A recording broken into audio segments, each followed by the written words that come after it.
दूसरी बात, जिस तरह से मुझे बोला गया है कि मैं शेरनी हूँ, तो मैं शेरनी क्यों हूँ आपको मैं बता दूँ। इसलिए कि इतिहास लड़ने वालों का लिखा जाता है, इतिहास लड़ने वालों का लिखा जाता है, तलवे चाटने वालों का नहीं। और एडवोकेट जहारा मजलिस के कार्यकर्ता है, किसी दूसरे के तलवे चाट के नहीं, तभी तो आज मुझे शेरनी का खिताब मिला है। तो मैं अपनी बहनों से भी बोलना चाहूँगी, मैं अपनी बहनों से भी बोलना चाहूँगी, मेरी बस्ती की जितनी महिलाएं हैं मेरे लिए शेरनी है, मेरी बस्ती की सभी महिलाएं मेरे लिए शेरनी हैं। वो शेरनी इसलिए कि वो मेरे साथ कंधे से कंधा अगर खड़ी है और वो मेरे साथ हमेशा मेरे सपोर्ट में खड़ी है। अब मैं बिला ताखीर मैं इस शेर पर मजलिस इत्तेहादुल मुस्लिमीन के एक वफादार मेंबर फिरोज़ रहमानी साहब को इस शेर पे आवाज़ दे रखा हूँ। इसी मुंबई की सरजमीन पर एक छोटी सी बच्ची, नन्ही सी बच्ची, उसका बलात्कार किया गया।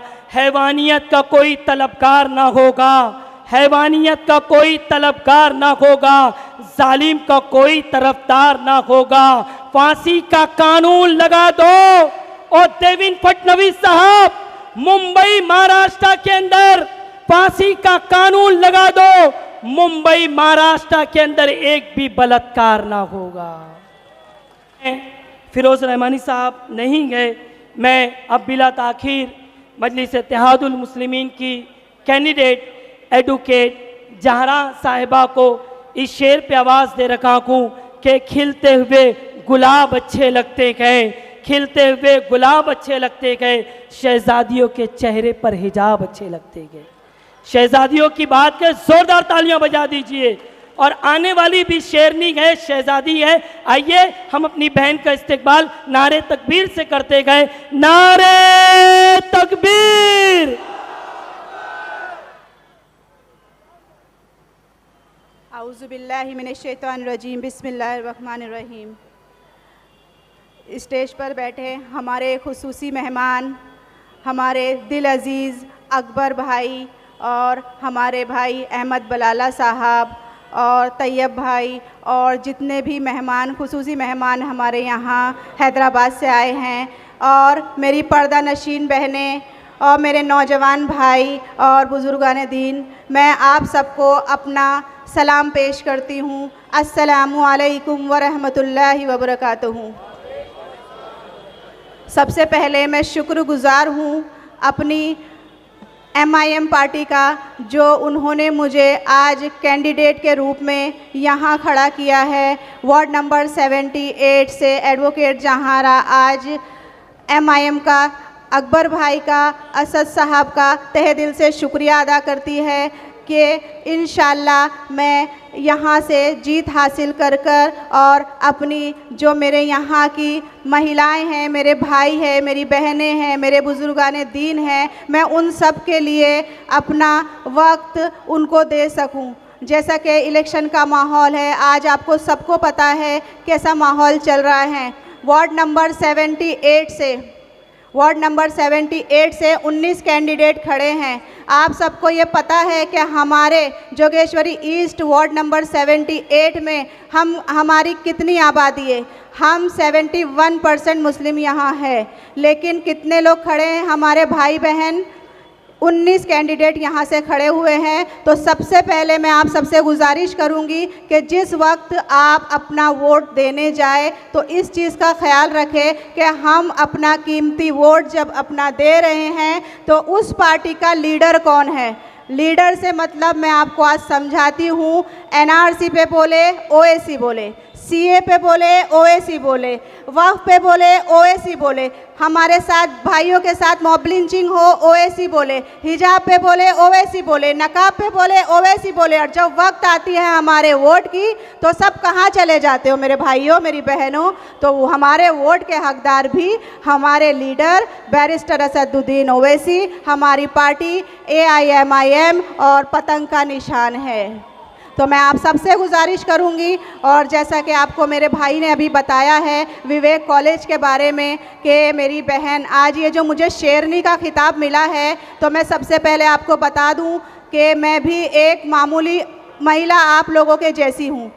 मैं आपको बताऊं ये MIM की ताकत क्या है। मैं आपको बताऊं ये हरे रंग की ताकत क्या है। ये हरे रंग की ताकत ये है कि जिसने मुझे आज शेरनी का खिताब दिलवाया है। मैं आपको बता दूं ये हरे रंग की ताकत ये है कि मैं गैरों के बीच में अपनी बहन के अपने हिजाब के हिफाजत के लिए बैठी थी। ये MIM की ताकत है और ये ताकत हमें हरे रंग से मिलती है। जो लोग ये बोलते हैं कि हिंदू राष्ट्र है, हमें हिंदू राष्ट्र बनाना है, तो मैं उनको बता दूं कि ये जितना हरा है, जितना भगवा है उतना हरा भी है। तो इसको आप बांटो नहीं। हम हिंदू मुसलमान की तहजीब है, हम भाईचारे में रहते हैं, हम आपसी मोहब्बत में रहते हैं। जो ये बीजेपी के दलाल और बीजेपी के लोग यहाँ बैठकर हमको बांटने की कोशिश कर रहे हैं, वो सुन लो, हमको ना बांटो, हमको ना बांटो, ना हमें जगाओ और हमको ना छेड़ो। जिस तरह से आप हमें छेड़ रहे हो, हमारी बहनों के हिजाब को खींच रहे हो, आपको हिजाब से और नकाब से तकलीफ़ बताइए हमें क्या है, तकलीफ़ बताइए। और जैसा कि आज हमारे इलेक्शन के माहौल में आज के टाइम पे मेरे नौजवान भाई वो समझ जाएंगे जिसको मैं ये बोलना चाह रही हूँ, जो मुझे ये बोल रहे हैं कि अगर आपा हम मजलिस में आएंगे तो हमको क्या मिलेगा। तो मैं उनको बता दूं कि मजलिस में आने के बाद जो इज़्ज़त आपको मिलेगी ना वो कहीं और नहीं मिलेगी, ये याद रखना। और दूसरी बात ये है, कुछ औरतें मुझसे बोलती हैं कि हम मजलिस में क्यों जुड़े, तो मैं उनको बता दूं जो इज़्ज़त मजलिस में है वो कहीं नहीं है। और दूसरी बात, जिस तरह से मुझे बोला गया है कि मैं शेरनी हूँ, तो मैं शेरनी क्यों हूँ आपको मैं बता दूं। इसलिए कि इतिहास लड़ने वालों का लिखा जाता है, इतिहास लड़ने वालों का लिखा जाता है, तलवे चाटने वालों का नहीं। और एडवोकेट जहारा मजलिस के कार्य करता है, किसी दूसरे के तलवे चाट के नहीं। तभी तो आज मुझे शेरनी का खिताब मिला है। तो मैं अपनी बहनों से भी बोलना चाहूँगी, मैं अपनी बहनों से भी बोलना चाहूँगी, मेरी बस्ती की जितनी महिलाएं हैं मेरे लिए शेरनी है। मेरी बस्ती की सभी महिलाएं मेरे लिए शेरनी हैं। वो शेरनी इसलिए कि वो मेरे साथ कंधे से कंधा लगाकर खड़ी है और वो मेरे साथ हमेशा मेरे सपोर्ट में खड़ी है। मैं आपसे गुजारिश करूंगी, सबसे पहले आप अपने आप को मजबूत करें। ये जिस तरह से BMC इलेक्शन है, जैसा कि मैं पहले भी बता चुकी हूँ, ये नाली कचरा गटर मीटर की लड़ाई नहीं है। सुनो मेरे भाइयों, ये सिर्फ नाली कचरा गटर मीटर की लड़ाई नहीं है, ये हमारे मुस्तकबिल की लड़ाई है, हमारे बच्चों के मुस्तकबिल की लड़ाई है, हमारे वजूद की लड़ाई है। और आने वाली 15 तारीख को हम दिखाएंगे कि हमारा वजूद क्या है। दिखाएंगे कि नहीं दिखाएंगे, ज़रा मुझे जवाब दीजिए। माशाल्लाह। और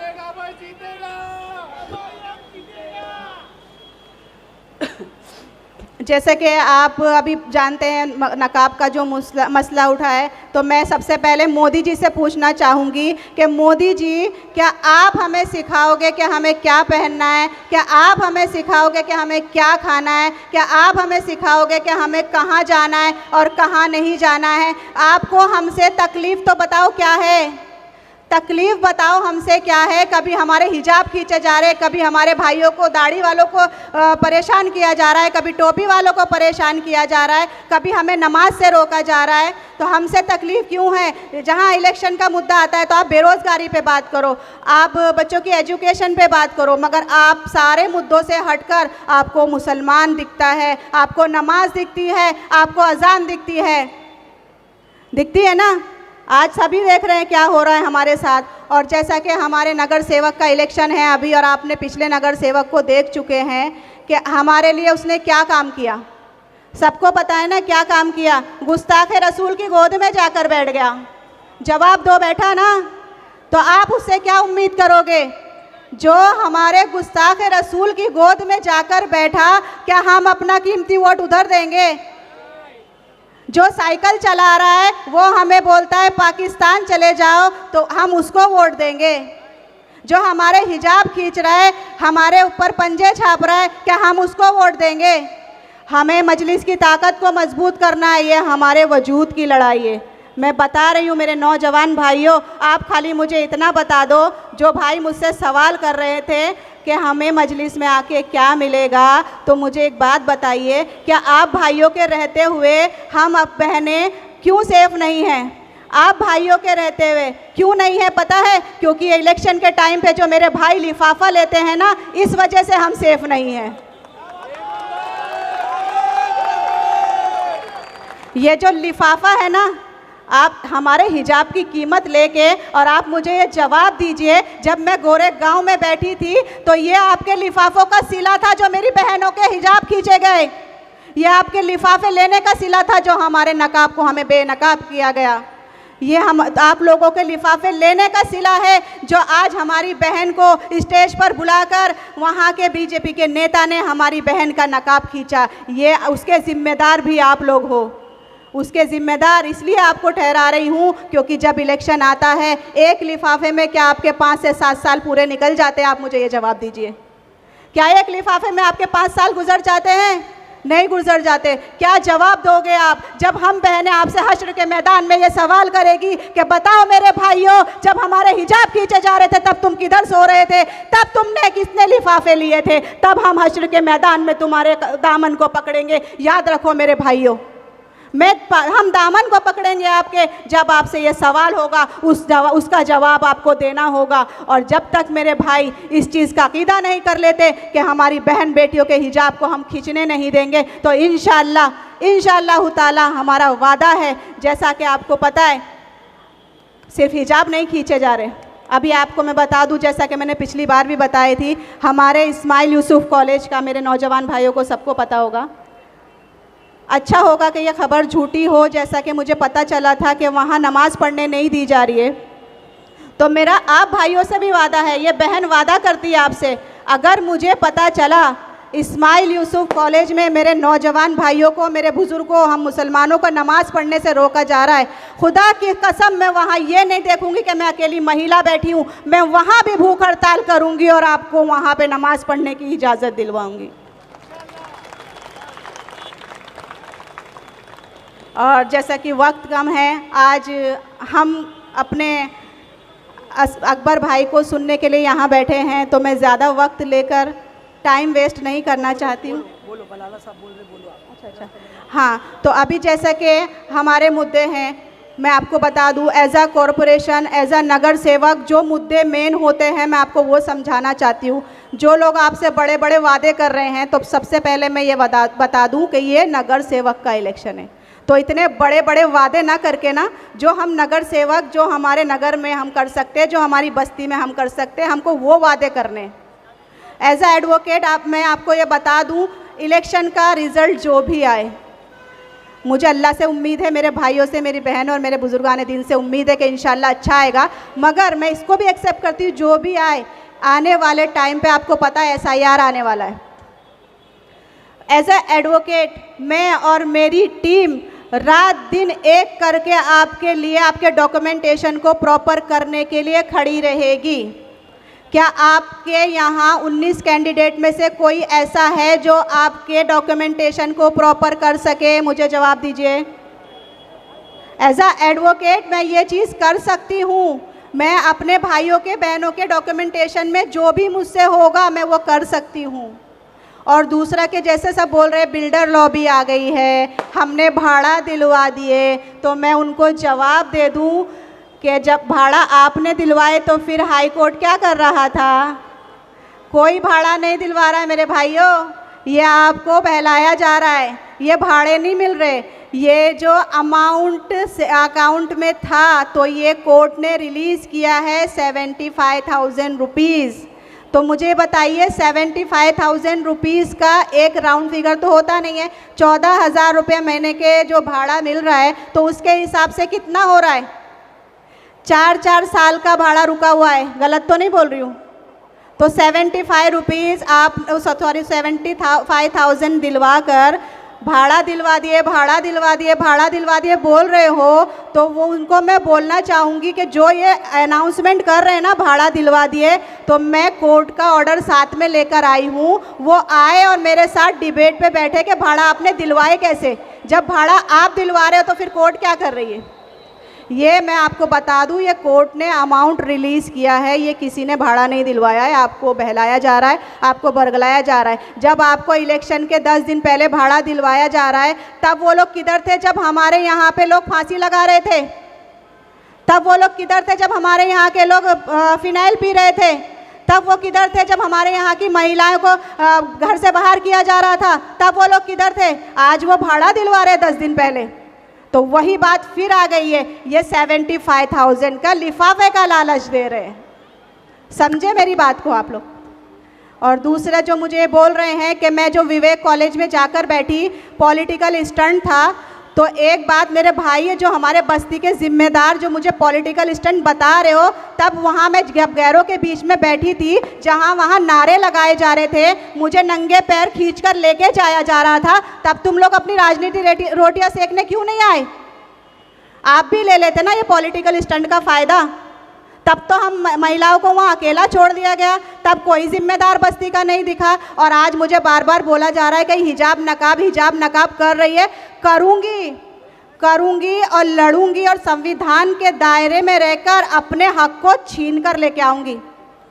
और दूसरा मेरी बात याद रखना, जो ये सोच रहा है ना कि हम इसको कमज़ोर कर देंगे, हम इसकी टीम को तोड़ देंगे और हम इसको बोलेंगे कि ये हिजाब में रहकर क्या कर लेगी, तो हिजाब में रहकर मैंने क्या किया वो आप लोगों ने देख लिया।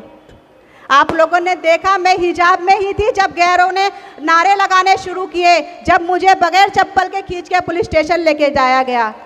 मेरा मसला ये नहीं था, मेरा सोचना ये नहीं था कि मुझे हार जीत हासिल करना है। मेरा मुद्दा था कि मैं अगर मेरी बहन बेटियों के हिजाब के लिए आज नहीं खड़ी हुई तो कल मेरी बहनों का एडमिशन भी कॉलेज में नहीं लिया जाएगा। आज मैंने अपना हक अदा करी क्योंकि मुझे पता था मेरी बहनों के हिजाब की हिफाजत करना है। लेकिन मेरे भाइयों, आप हक क्या अदा कर रहे हो? क्या हक अदा कर रहे हो? आपसे एक वोट मांग रही हूँ ताकि मुझे ताकत मिल सके मेरे भाइयों और बहनों के हक में बोलने के लिए।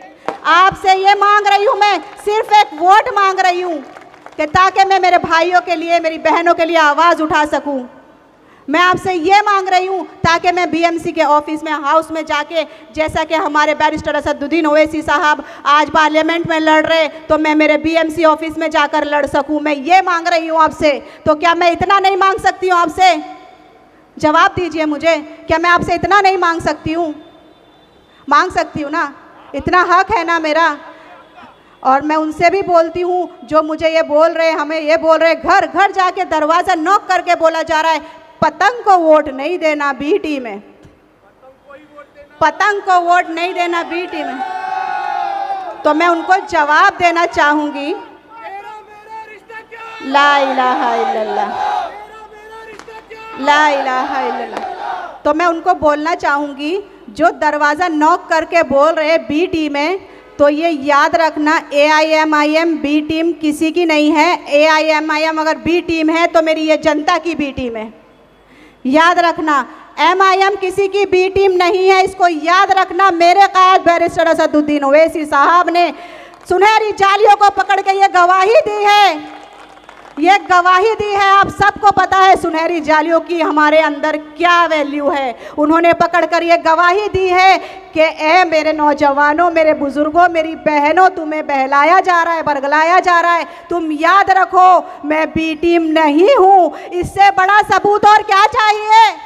मुझे बताइए, इससे बड़ा सबूत कुछ और चाहिए? आपका एक दरवाज़ा नॉक करके कोई जाता है बी टीम है तो आप उसकी बात सुन लेते हो। यहाँ हम चीख चीख के बोल रहे हो कि संभल जाओ, संभल जाओ, अभी भी वक्त है। ये मौका हमें 7 साल में मिला है। कितने साल में मिला है? कितने साल में मिलना चाहिए था? तो क्या गारंटी आगे हमें कितने साल में ये मौका मिलेगा? तो याद रखो, याद रखो, अब वक्त आ गया है हमें एक होने का, मुत्तहिद होने का और अपनी ताकत दिखाने का। फिर से मैं ये रिपीट कर रही हूँ कि ये जो लड़ाई है नाली, कचरा, गटर, मीटर की नहीं है। ये हमारे वजूद की लड़ाई है, ये हमारे बच्चों के मुस्तकबिल की लड़ाई है, ये हमारे क़यादत की लड़ाई है। हमको मजबूत करना है, अपनी ताकत को दिखाना है। संभल जाओ, अभी भी वक्त है। ये टाइम हमें 7 साल में मिला है। आने वाले टाइम में पता नहीं हमें मौका भी मिलेगा कि नहीं मिलेगा। हमें अपनी ताकत को यहीं से मजबूत करना होगा, करना होगा ना। आने वाली 15 तारीख को उम्मीद करती हूँ कि आप 7 नंबर का बटन, पतंग का निशान, मजलिस को कामयाब करेंगे। कामयाब करेंगे ना मेरे भाइयों? चलिए, अस्सलाम वालेकुम।